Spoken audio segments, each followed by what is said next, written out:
요한복음 18장 1절 말씀입니다. 예수께서 이 말씀을 하시고 제자들과 함께 기드론 시내 건너편으로 나가시니 그곳에 동산이 있는데 제자들과 함께 들어가시니라. 예수께서 이 말씀을 하시고 요거를 이 말씀을 한 게 뭔지 그 바로 이 장에 있어요. 그거는 우리가 예배 끝나고 우리 같이 나누기를 원합니다. 오늘은 기드론 시내 말씀의 제목입니다. 기드론 시내는 히브리어의 뜻으로 백향목의 시내라는 의미를 담고 있는 호수입니다. 레바논 백향목에서부터 기드론 백향목까지 우리가 오늘 달려보기를 원합니다. 기드론 시내는 무덤의 계곡, 죽음의 계곡이라는 또 의미 또한 담고 있는 지명 이름입니다. 그러니까 우리가 이제 계속 우슬초에 대해서 우리가 이제 그 뿌림을 받고 여기까지 왔는데, 우슬초 없는 백향목은 레위기나 민수기에 보면요, 항상 정결 예식을 할 때는 우슬초와 백향목과 홍씨를 가지고 가서 정결 예식을 합니다. 작은 세 마리 데리고 와서 물 흐르는 데서 목을 비틀으면서 이 피를 뿌리고 제사장이 그 새의 모가지를 비틀면서 정결 의식을 하는 것이 레위기에 있습니다. 그러니까 우슬초가 없는 백향목은 다른 말로 죽음이 없는 백향목이라는 거야. 그러니까 죽음이 없고 정말 그냥 보여지는, 정말 멋있고 막 솔로몬이 지은 그런 성전에 그 기둥되는 그런 아름다운 또 지혜로운 보여지는 거로만 갈 수밖에 없다는 거죠. 그러니까 죽음이 없는 백향목은 없는 것입니다. 왜? 기드론 시내가 무덤의 계곡이고 죽음의 계곡에 이 백향목을 심으신다는 거예요, 주님께서.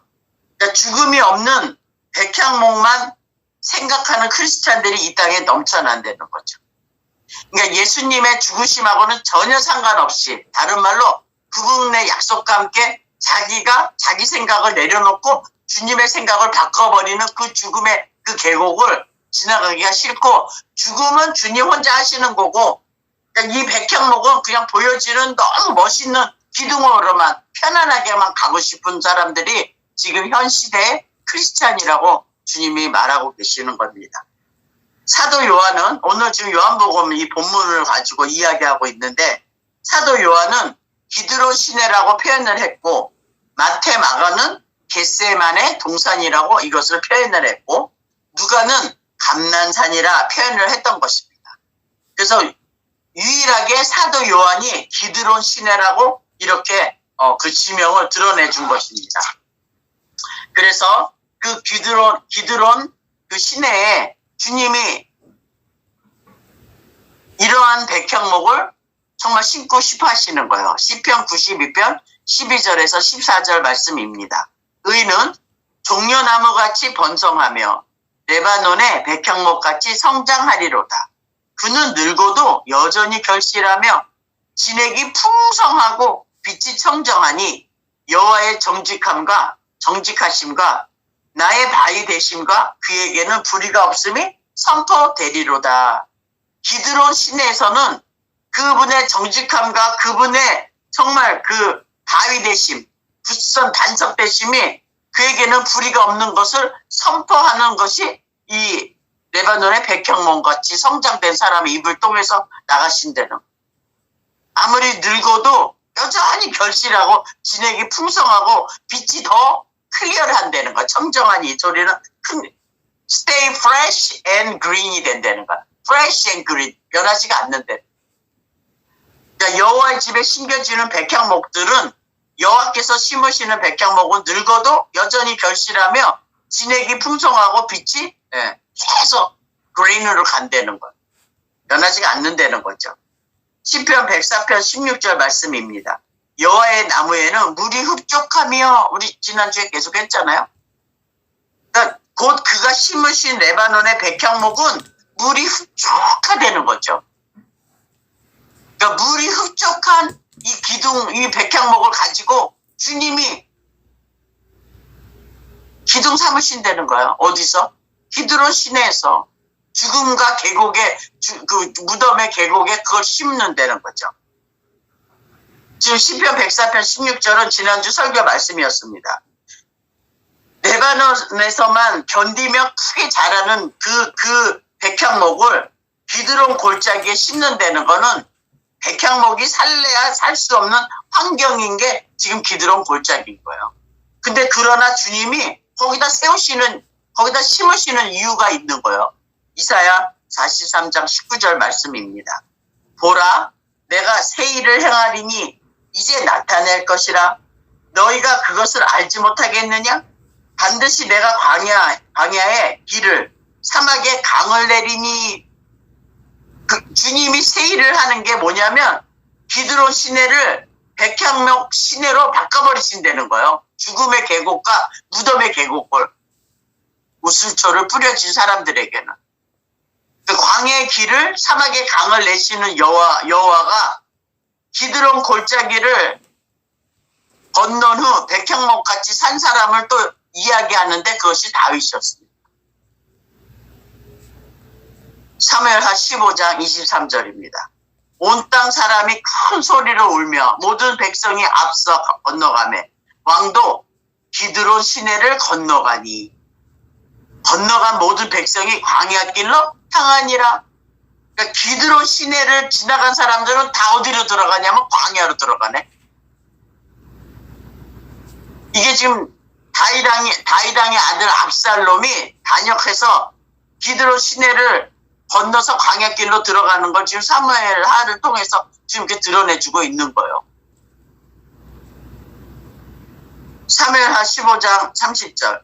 다윗이 감람산 길로 올라갈 때 그의 머리를 그가 가리고 맨발로 울며 가고 그와 함께 가는 모든 백성들도 각각 자기의 머리를 가리고 울며 올라가니라. 기드론 시내를 건너는 자들은 무덤의 계곡이고 죽음의 계곡이기 때문에 앞서가는 자가 그렇게 가면은 다 똑같이 머리 풀고 신발 벗고 가는 겁니다. 백향목 시내입니다, 지금.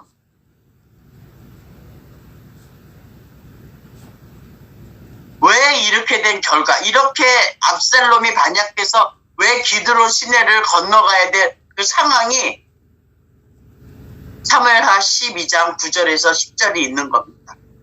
그러한데 어찌하여 나단이 와서 얘기합니다. 내가 여호와의 말씀을 업신여기고 나 보기에 악을 행하였느냐.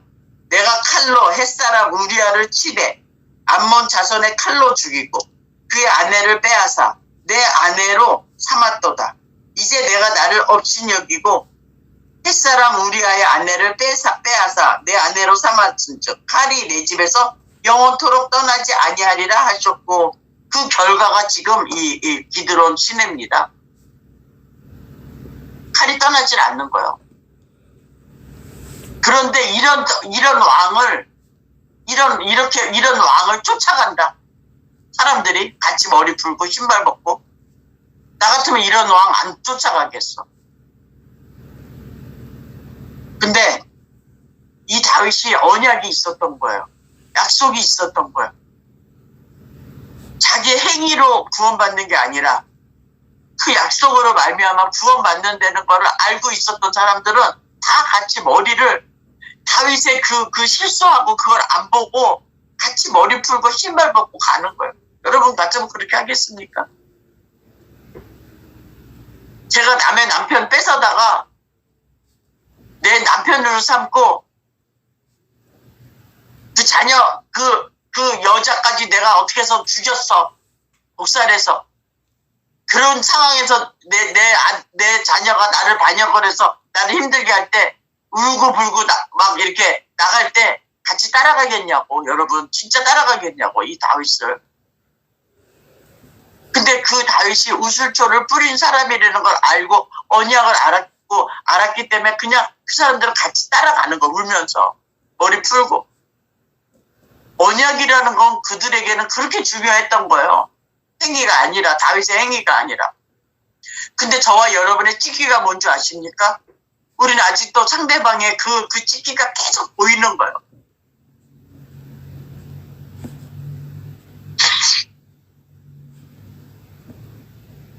감난산길로 정말 올라갈 때 머리를 가리고 왼발로 올라가며 그와 함께한 자들도 똑같이 그렇게 했다는 거죠. 이게 기드론 시내를 건너는 장면이에요. 우슬초 뿌린 다음에 자신의 실수를 숨기려고 밧세바의 남편을 암몬 자손의 칼로 죽입니다. 이 일로 인하여 나단 선지자를 통하여 저주의 말씀이 다윗의 집에 실제로 일어난 사건이 기드론 시내를 거를 수밖에 없었다는 거죠. 다윗의 첫째 아들 암논이 여동생 다말을 강간해요. 배다른 동생이죠. 이 일로 인하여 다말의 친오빠인 그러니까 이 다말과 이 압살롬은 엄마가 똑같았어요. 이 암논하고는 틀렸던 거야, 엄마가. 그러니까 친오빠인 압살롬이 암논을 죽이고 3년 동안 도피 생활을 하고 그리고 6년 동안 다시 돌아와서 반역을 준비했던 거예요. 그리고 그 반역이 시작이 됐을 때 그 기드론 시내를 건널 수밖에 없었던 거예요. 울면서. 아들을 피해 도망하는 중에 친구를 만납니다. 그 친구가 사무엘하 15장 32절에 나옵니다. 다윗이 하나님을 경배하는 마르턱에 이를 때 아렉 사람 후세가 옷을 찢고 흙을 머리에 덮어쓰고 다윗을 맞으러 온지라. 여기 후세라는 사람이 나오네. 이 사람은 다윗이 하나님을 경배하는 마르턱에 있었어요. 참 이 성경이 어쩜 이렇게 하나님을 경배하는 마르턱이 있냐고 여러분.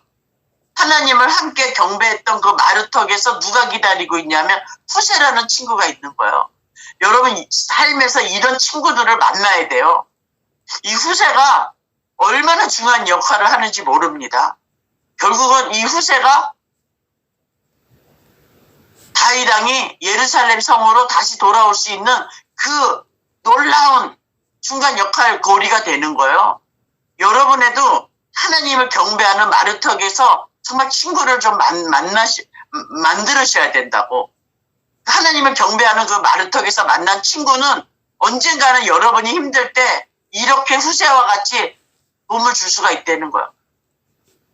오히려 저 욥의 친구들처럼 야, 너 이런 일이 일어난 게 혹시 너 죄 때문에 그런 거 아니니? 이렇게 얘기를 안 하고 흙을 머리에 덮어쓰고 다윗을 맞으러 온 거예요. 여러분 이런 친구 있습니까? 저는 정말 이런 친구 만나기를 원합니다. 너무 소원이에요. 정말 만나기를 원하고. 눈에 보이지는 환경과 이런 거 따지지 않고 그 언약 안에서 만난 친구들, 후세와 같은 친구들. 하나님을 경배하는 마르턱에서 후세를 만납니다. 후세는 다윗의 친구라고 정확하게 사무엘하 15장 37절에 다윗의 친구 후세가 이렇게 나와요. 결국은 후세를 통해 압살롬의 진영에 위장해서 들어가 그의 지략으로 압살롬의 군대가 패하고 다윗이 다시 예루살렘으로 돌아올 수 있게끔 자기 목숨을 겁니다. 라합처럼 희생 라합처럼 자기 목숨을 걸어요.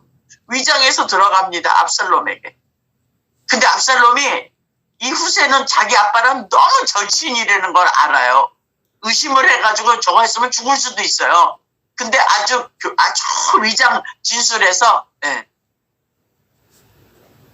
목숨을 건 위장 전술 들어가서 결국은 다윗 왕을 예루살렘으로 돌아갈 수 있게끔 했던 다윗의 친구 후세입니다. 성경은 이렇게 이런 자들이 다 숨어져 있어요.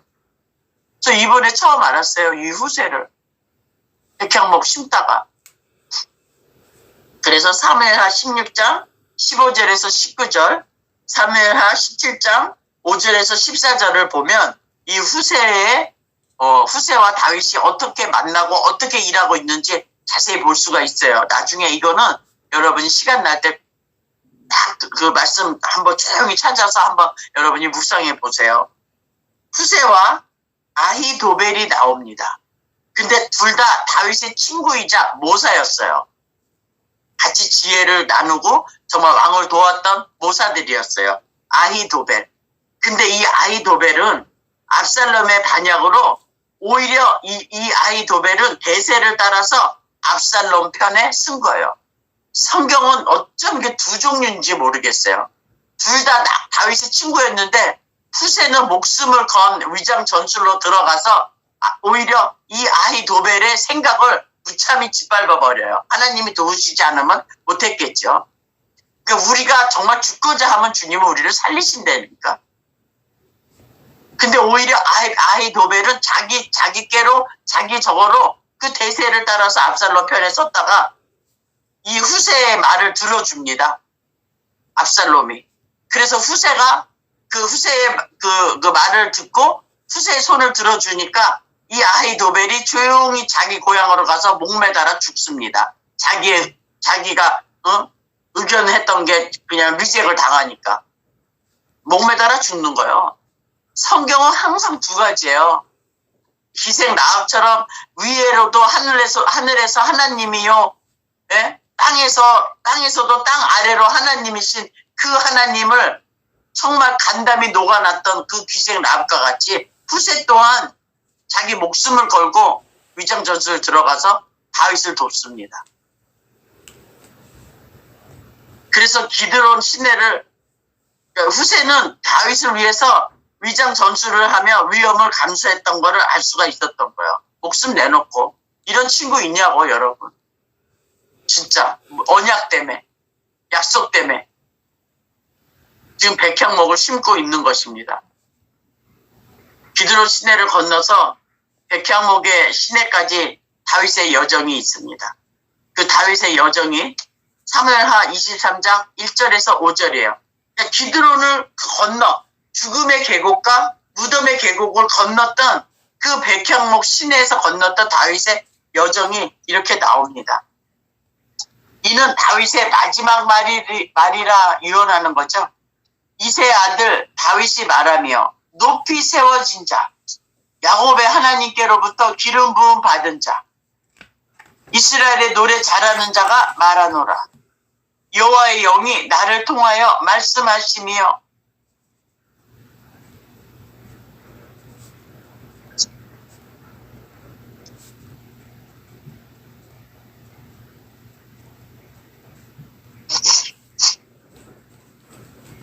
그의 말씀이 내 혀에 있도다. 이스라엘의 하나님이 말씀하시며 이스라엘의 반석이 내게 이르시기를 사람을 공의로 다스리는 자, 하나님을 경외함으로 다스리는 자여. 그는 돋는 해의 아침빛 같고 구름 없는 아침 같고 비 내린 후에 광선으로 땅에서 우미 돋는 새풀 같으리라 하시도다. 내 집이 하나님 앞에 이같지 아니하냐? 하나님이 나와 더불어 영원한 언약을 세우사 만사에 구비하고 견고하게 하셨으니 나의 모든 구원과 나의 모든 소원을 어찌 이루지 아니하시리라. 이게 기드론 시내를 건넜던 그 백향목 시내까지 다윗의 여정 후에 고백이에요. 마지막 말이래요. 다윗이 마지막 말이래. 어떻게 밧세바를 취하고 우리아 왕을 죽인 사람이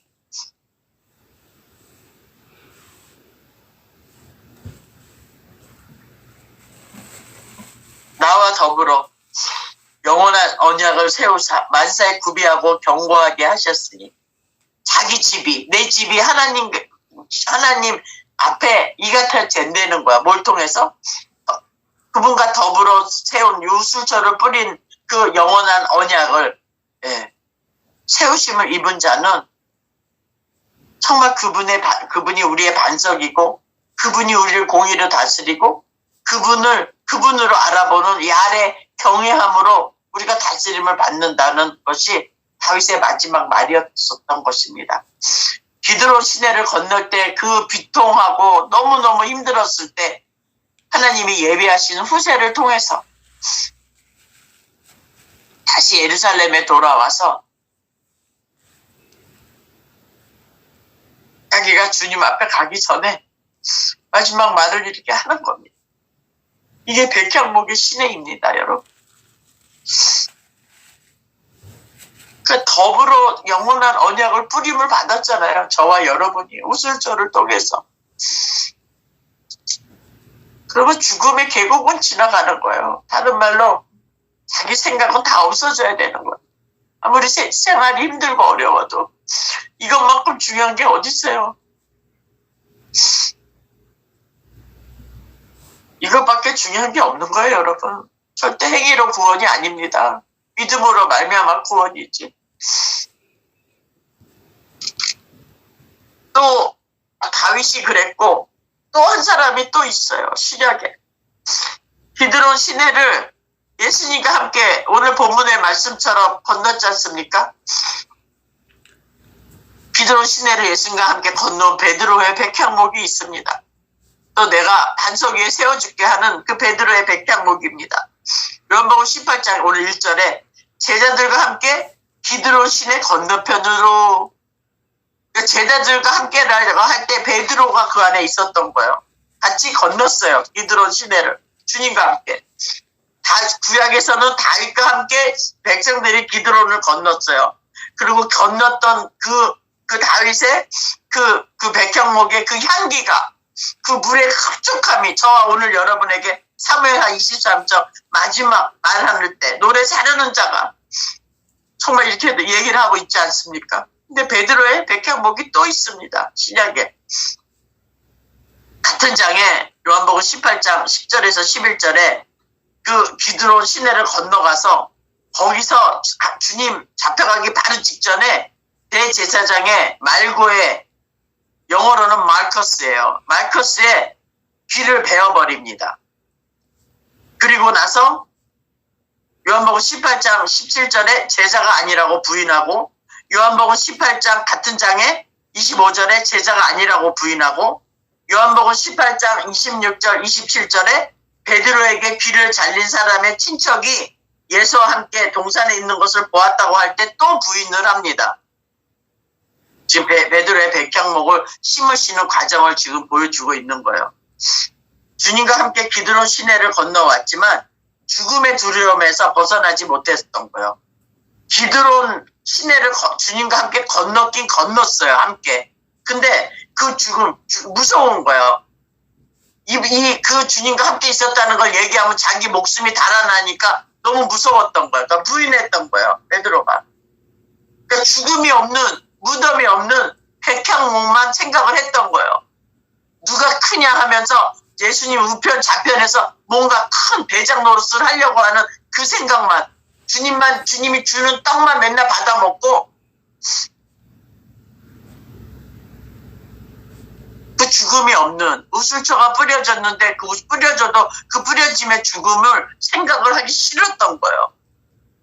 그냥 물만 흡족해서 기드론이 아니라 정말 성전되는 높은 산에 모든 사람이 볼 수 있고, 정말 자기 생각만 우뚝 쓰는 그런 백향목만 생각을 했지, 제자들이 다 싸웠어요. 주님 잡혀갈 때 누가 크냐 하고.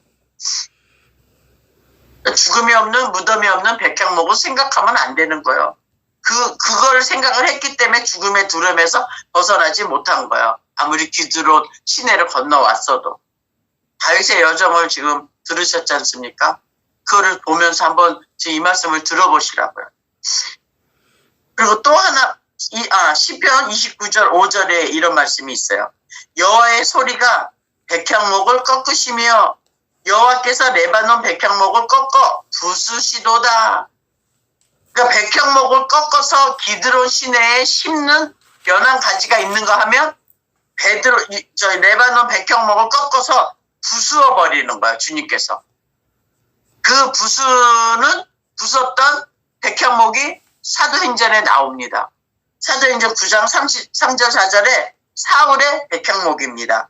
사울이 길을 가다가 다메섹에 가까이 이르더니 호련히 하늘로부터 빛이 그를 둘러 비추는지라. 땅에 엎드려져 들음에 소리 썩 이르되 사울아 사울아 내가 어찌하여 나를 박해하느냐 하시거늘. 결국은 그 레바논 백향목을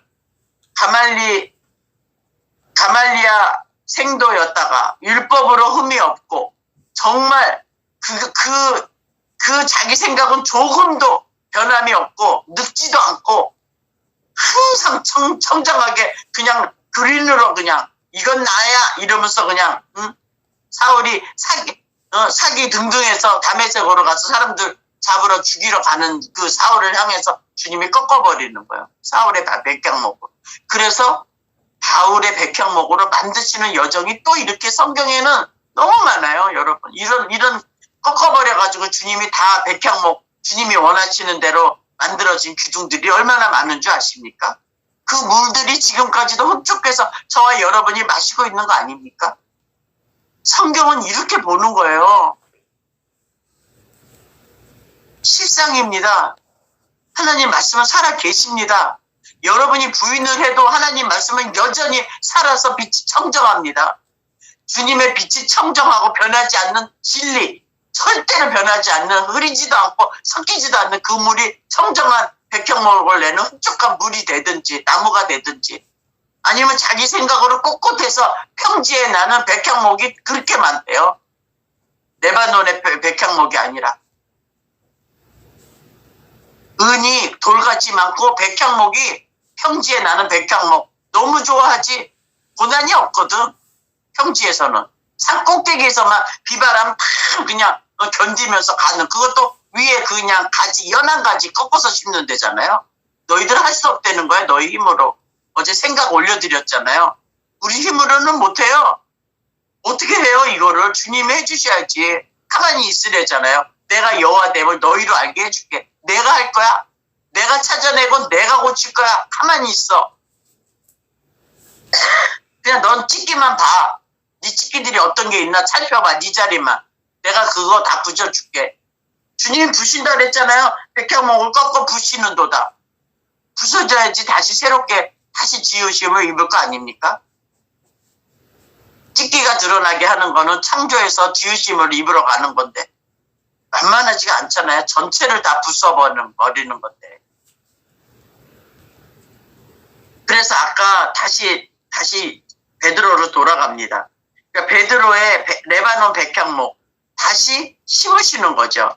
어떻게 해서? 아까 대제사장의 종의 길을 또 베어버리고 제자가 아니라고 부인했던 그 자리에서 다시 주님께서 다시 그 백향목을 심으시는 거예요. 뭘 통해서? 여러분 다시 살릴 때 상한 심령만큼 좋은 게 없어요. 정말 상한 심령이 되고 정말 애통하는 심령이 될 때는 어쩜 그렇게 레바논의 이 백향목이 백향목으로 심어지는지 몰라. 그래가지고 다 부인하고 주님 떠나가지고 고기 잡으러 갔을 때 요한복음 21장 7절에 주님이시다 하는 소리를 듣고 바다로 뛰어내립니다. 8절 다른 제자들이 작은 배를 타고 물고기 든 그물을 끌고 옵니다. 11절 153이라는 고기를 베드로 혼자서 그물이 끊어지지 않는 상태에서 끌어올립니다. 13절 구운 떡, 구운 생선, 브렉퍼스트를 주님이 볶은 것을 내놓은 거예요. 15절 구운 떡, 구운 생선, 볶은 곡식을 내놓고 먹인 후 그거 먹인 다음에 요한의 아들 시몬아 너 반석 베드로야 안 불러줬어요? 요한의 아들 시몬아 네 자리 아르라는 거예요. 네 찍기 보라는 거예요. 반석 되기 전이에요. 백향목 되기 전이에요. 나를 사랑하는 것이 나의 양을 먹이는 거야. 너 지금 아까 네가 안 하겠다고 하는 거 너 솔직히 그거를 안 한 거를 네가 안 한 게 아니라 너 했잖아. 근데 그거 진짜 부인을 그거 해야 되는 거야. 네가 그렇게 한 게 부인이 아니라 너 진짜 그걸 부인했어야 되는 거야. 그러니까 너 마음에 근심하지 마. 네가 절대로 주님 안 떠난다는데 떠났다 그래서 너 그걸 마음이 상해가지고 너 그거 가지고 힘들어하지 마. 내가 지금 볶은 거 먹여줬지 부활에. 그러니까 그 볶은 곡식을 먹은 그걸 준 나를 내가 양을 먹일 건데 그 양들에게 먹여. 두 번째 내 양을 먹이고 테이크하래요. 먹이는 것만 끝나는 게 아니라 얘네들이 잘 먹고 있는지 잘 토하고 있는지 너무 많이 먹고 꺽꺽대는지 내 양을 테이크를 해줘. 그러고 나서 또 세 번째 17절 다시 내 양을 먹여. 처음에 얘기했던 나의 양은 10이에요. 양, 어린 양. 근데 태결해주고 난 다음에 양은요, 플락이야. 또 털을 낼 수 있고 젖을 낼 수 있는 양을 또 먹이려는 거예요. 내가 너를 먹인 것 같이. 이게 진짜 반석이고 이게 진짜 주님이 원하는 교회의 기둥들을 주님이 세워주고 계시는 거예요. 어디서? 기드론 시내를 건너서. 그건 내 죽음이야. 근데 내 죽음인 걸 네가 알면 네 죽음이야. 두려워하지 마. 내가 해. 놀라지 마. 내가 너의 하나님이야. 너의 목자야. 요한복음 21장 18절입니다.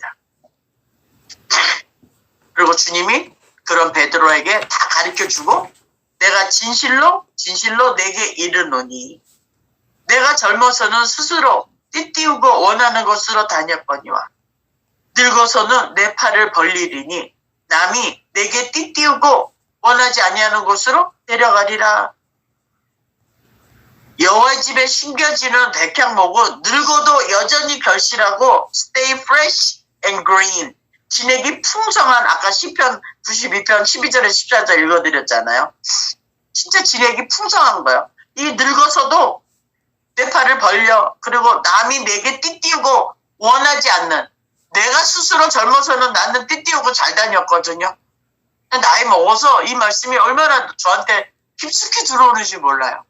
남이 너를 내게 띠띠우고 원하지 않는 곳으로 데려갈 거야.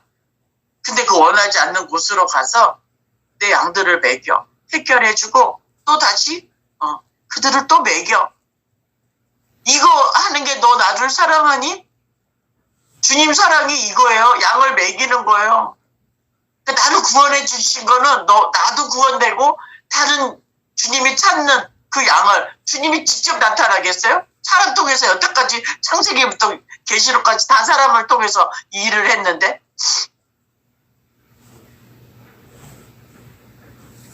그래서 우리 지난주 우술조 중에서 엘리야와 엘리사의 우술조 중에서 했던 말씀을 다시 한번 읽어드릴게요. 묵상하겠습니다.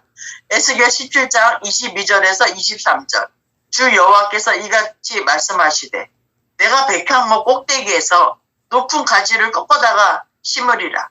내가 그 높은 새 가지 끝에서 연한 가지를 꺾어 상한 심령이죠. 애통하는 심령이죠. 그 연한 가지를 꺾어 놓고 새 가지 끝에서 연한 가지를 꺾어 높고 우뚝 솟은 산에 심 때 이스라엘의 높은 산에 심으리니 그 가지가 무성하고 열매를 맺어서 아름다운 백향목이 될 것이요 각종 새가 그 아래 깃들이며 그 가지 그늘에 살리라. 베드로의 백향목 다시 지으심을 받은 그 여정을 다시 한번 짚어볼게요. 다윗처럼. 마태복음 5장 18절 19절에 금을 던지는 것을 보시고 말씀하시되 나를 따라오라. 내가 너희를 사람을 낚는 어부가 되게 하리라. 주님이 베드로가 금을 던지는 걸 보고 따라와. 내가 이제는 피쉬를 낚는 게 아니라 사람을 낚는 어부가 되게 해줄게. 그리고 누가복음 5장 1절에서 11절. 마태는 이렇게 베드로의 백향목을 얘기했고 누가복음 5장 1절에서 11절에 쭉 읽어보시면 게네사렛이라는 호수예요. 게네사렛 호수는 아까 이제 금을 던지는 그곳이 어디였냐면 게네사렛 호수라는 그 호수의 뜻은 풍요한 동산인 거예요. 그러니까 베드로는 맨 처음에 뭘 원했냐면 이 주님을 정말 이 주님으로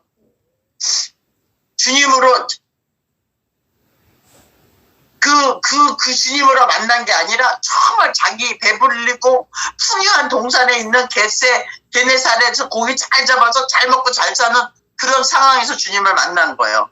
그리고 오늘 본문처럼 기드론의 호수를 지나갑니다.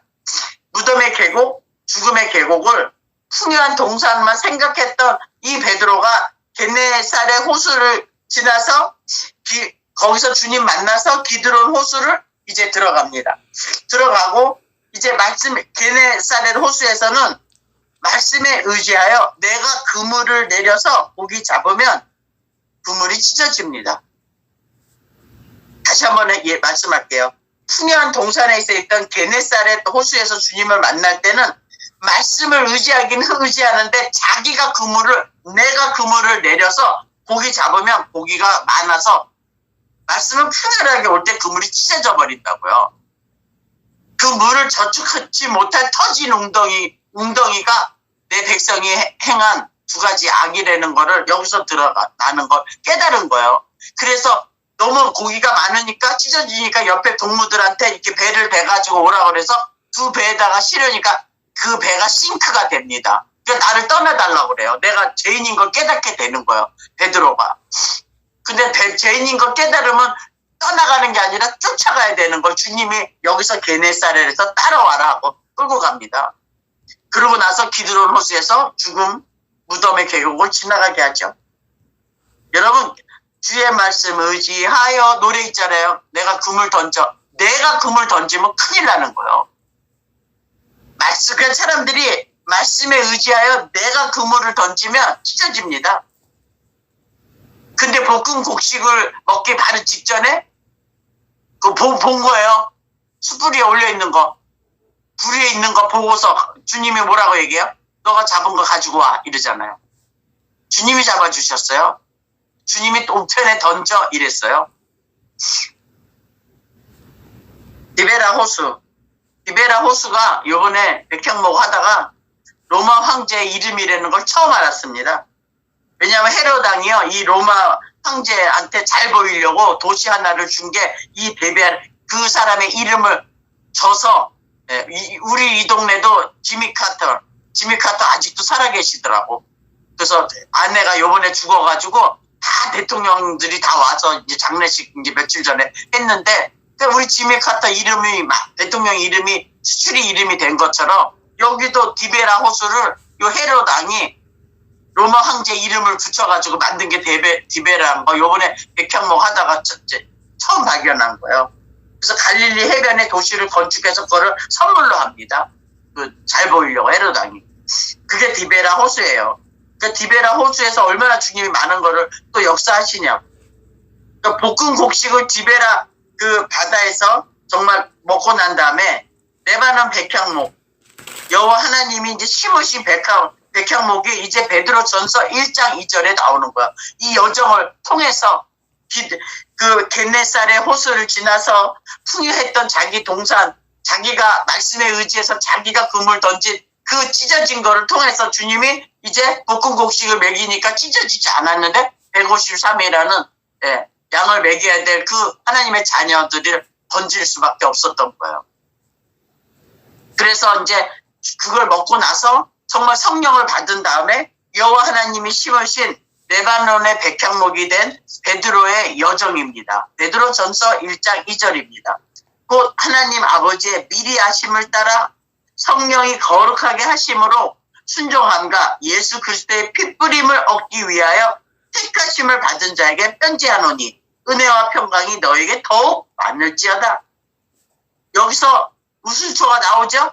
베드로의 우슬초가 같이 백향목과 함께 핏부림을 얻기 위하여 택하심을 받은 자에게 편지한 거예요. 우슬초 얘기를 하고 있는 것입니다. 베드로전서 1장 19절. 오직 그 핏부린 그 우슬초는 오직 흠 없고 점 없는 어린 양 같은 그리스도의 보배로 피로 된 것이야. 기드론 호수를 건넌 자들은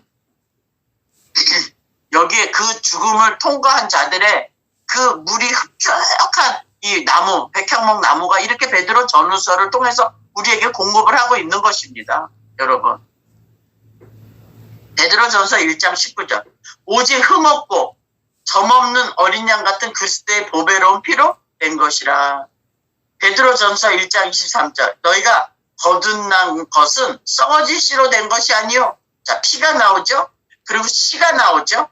썩지 아니할 씨로 된 것이니 살아있고 항상 있는 하나님의 말씀으로 되었느니라. 우슬초로 흠도 점도 없는 그 피로 덮은 자들은 썩어질 씨가 아니라 썩지 아니한 살아있고 항상 green, stay fresh and green.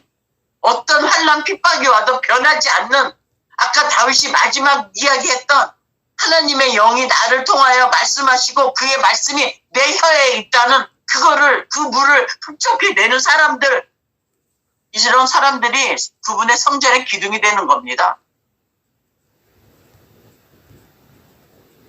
그리고 또 얘기합니다. 베드로전서 1장 24절. 그러므로 모든 육체는 풀과 같고 그 모든 영광은 풀의 꽃과 같으니 게네사렛 호수에서 만난 그 주님, 내가 말씀에 의지해서 내가 금을 던지려고 하는 거 그거 다 사라질 거야. 풀은 마르고 꽃은 떨어지되. 25절. 오직 주의 말씀은 세세토록 있도다 하였으니 너희에게 전한 복음이 곧 이 말씀이니라. 베드로의 백향목입니다. 주님의 말씀은 영원토록 있을 건데 내가 너에게 전한 이 복음이, 그러니까 베드로의 흡족한 반석으로 된 정말 개박, 피럴, 베드로 그 반석에 세운 그 반석에서 나오는 물이, 내가 너에게 전한 이 복음이 이 말씀이야. 그 말씀이 뭔 줄 아세요? 베드로후서 3장 18절이에요. 오직 우리 주 곧 구주 예수 그리스도의 은혜와 그를 아는 지식에서 grow 하래요. 자라나래요. 영광이 이제와 영원한 날까지 그에게 있을지어다. 영어로 해주면 참 이게 너무 설명이 쉬워요. Grow in the grace and knowledge of our Lord and Savior Jesus Christ. grow, 자라나래요. 연한 가지를, 제일 높은 백향목의 연한 가지를 아주 잘라서 그 기드론 시내의 죽음이라는, 무덤이라는 그곳에 그 연한 가지, 그 상한 심령, 애통하는 심령의 그 백향목에서 난 제일 그 연한 가지를 거기다 심으면 그게 자라난대요. 그게 자라나서 큰 기드론 시내에서 새들이 날라와서 앉을 수 있을 만큼의 그 풍족한 그 진액을 내는 그런 백향목을 내시겠다는 거예요. 그러려면은 거기 무덤과 또 죽음의 계곡을 지나가면서 애통하고 심령이 상한 자들은 다윗의 여정과 베드로의 여정이 위로가 되겠죠.